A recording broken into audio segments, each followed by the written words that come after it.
Hi guys, and welcome to my channel. My name is Laura, and hi. Let me get started with saying thank you for passing by, and I hope this channel helps you.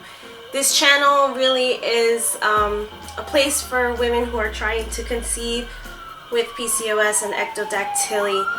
I am 32 years old and I am newly married. I've actually been married with my husband, I believe now for 10 months. And now we're trying to have a baby. We've actually tried to have a baby since we got married and a little bit before then, just to see where my body was at, because I think I've always had an inkling that it wasn't going to be as easy as I thought it would be, or at least as easy as my family conceived. I am one of 6 children. I have 4 sisters and 1 brother. I am the baby of all of them, and I'm the last one to have children.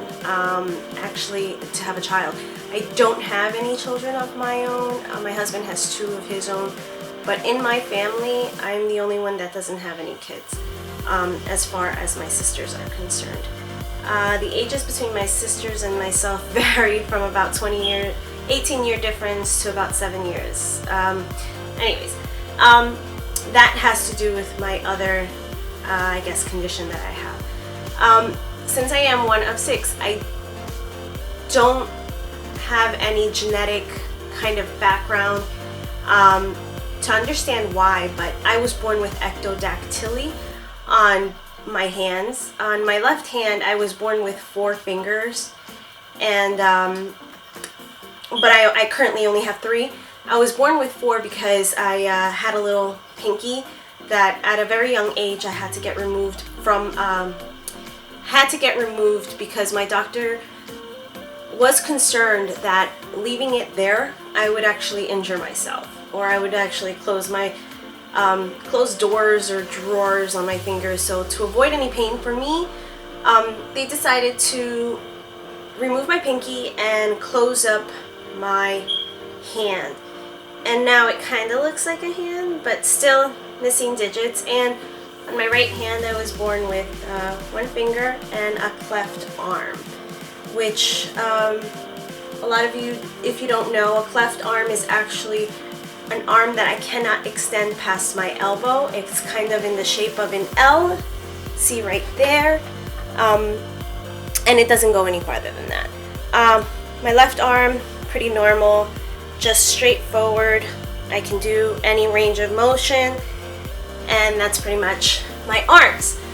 As far as my feet are concerned, I do have 2 feet, 10 toes. Everything's normal on my feet. So, unfortunately, no, not unfortunately, but not luckily. I don't know how to say it, because in my situation, it wasn't unfortunate and it wasn't unlucky of me, but I was born with my feet that are normal, and the ectrodactyly only affected my hands. So I do have ectrodactyly as well as PCOS. PCOS is a hormonal imbalance in my body that causes me to have various symptoms, such as dark, excessive hair throughout my body, extreme body acne or face acne, and I don't know if you can see it through the makeup, but I do have acne scars from adult acne. I didn't really have acne as a teenager, but I have it now. Also, a lot of mood swings, irritability, irregular period, what else?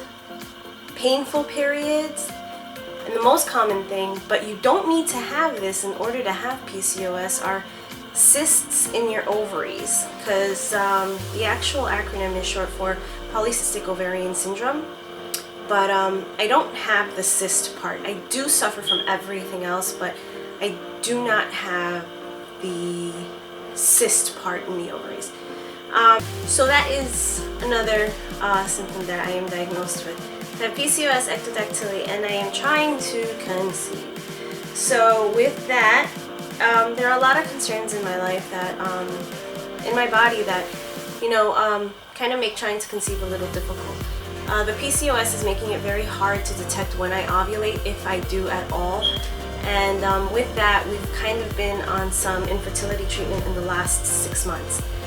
I've gone to the doctor. We've had absolutely a lot of blood work done, myself and my husband, and we actually started our first trial, so I'm gonna make a little short video about that. I was going to vlog it, but I didn't know if my doctor felt comfortable with it, so I'm gonna see if he'll feel comfortable about it next time. But that's basically a short intro of myself. I will say that right now, the ectrodactyly in me, or the fact that I have ectrodactyly, really doesn't bother me.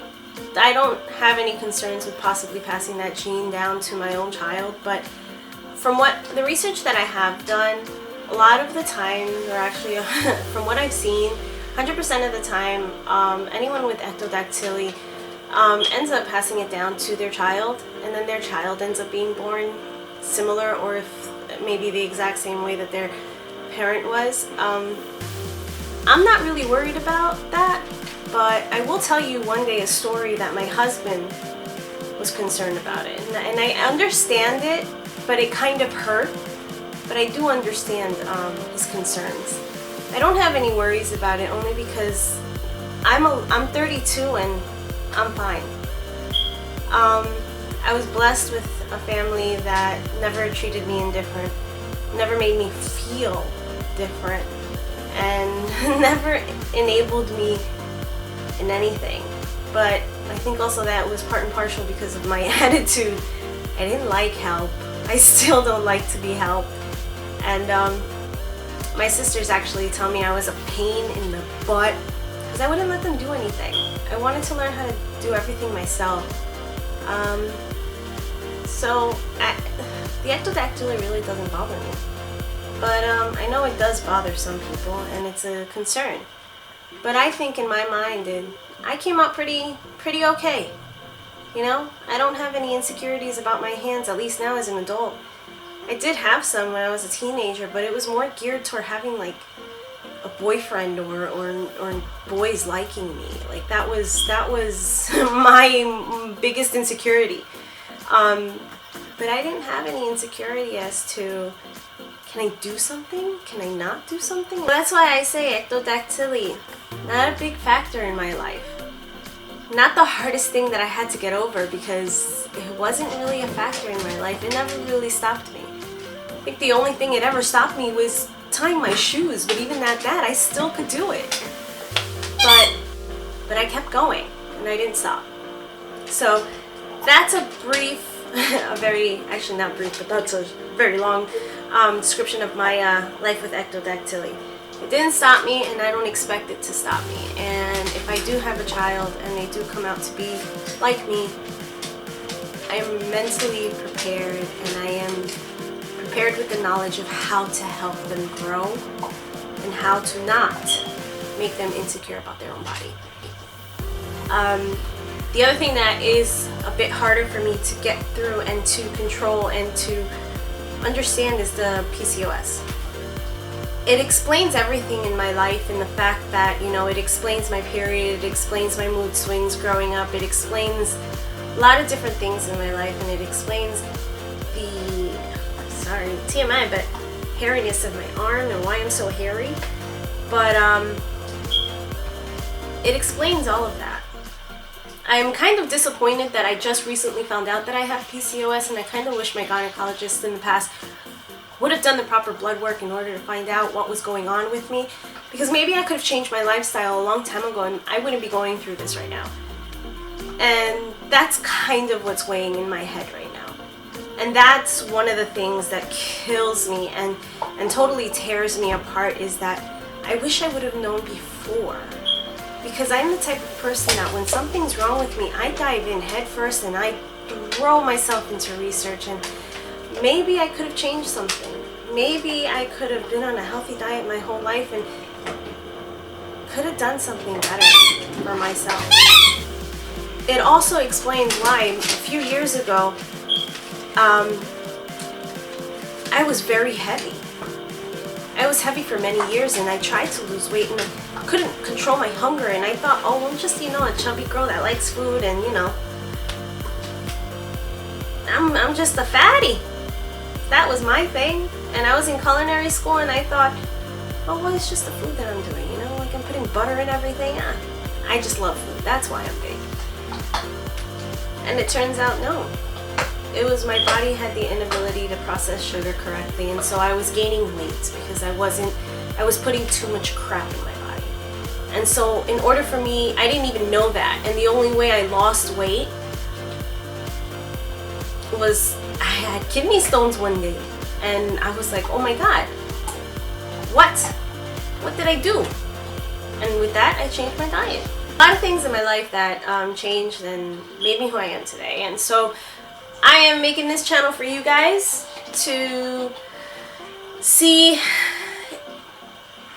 my life, how I deal with things. Sometimes it may not be pretty, sometimes it may be great. But I want to give you hope. With PCOS, it can happen. And if it doesn't happen, it's okay. God does things for a reason. And you know what? We're all here to help each other. And in this world, I do full-heartedly believe that we are meant to help each other. And we have to be open to that. Without that, we will all collapse. And I do hope to be able to do this on a daily basis. I'm going to also upload another video behind this one with my first IUI, Ovidrel, and all that stuff. So thank you for listening. I'm sorry for a very long video, and I'll see you guys next time. Bye guys.